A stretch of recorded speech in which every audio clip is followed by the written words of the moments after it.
European refugee crisis has reached a watershed moment after huge influxes of refugees, mostly fleeing war-torn countries in the Middle East. Germany, Austria and Slovakia have closed their border crossings, while Poland and the Netherlands have announced that they will do the same.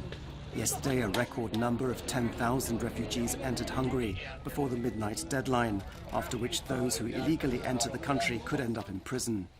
Meanwhile, the Serbian authorities have said they will not accept those refugees that have not managed to enter Hungary and will use their army to enforce this policy. In an effort to reach the most developed EU countries and declare their status there, it seems that refugees will now have to pass through either Romania or Croatia. The Croatian government claims it's able to respond to such a challenge, both in terms of the humanitarian and security aspect.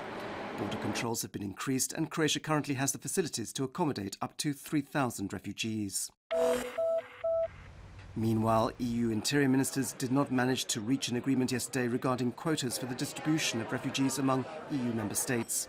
Countries from the Visegrad Group, Slovakia, the Czech Republic and Hungary, as well as Romania, Latvia and the UK, are against the quotas. After the meeting, Croatian Interior Minister Ranko Ostić expressed his disappointment, saying it was clear some ministers had received instructions not to accept any numbers or obligations, an approach which he said was destructive to one of the European Union's core values, solidarity.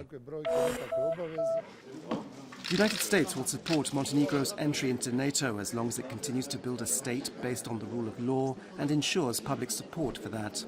According to a government statement, this was confirmed by US Vice President Joe Biden to Montenegrin Prime Minister Milo Đukanović in a telephone conversation, and Đukanović expects a consensus will be reached on this issue at a NATO summit at the end of this year. The government has announced that a temporary 3-month budget revision will be sent to Parliament. Parliamentary elections are expected at the end of this year or at the beginning of the next, and this temporary budget will help tide over the next government until it prepares its own financial plan. The biggest beneficiaries are apparently the Ministry of Education, Science and Sport, the Ministry of Social Policy and Youth, and the Ministry of Labour and the Pension System.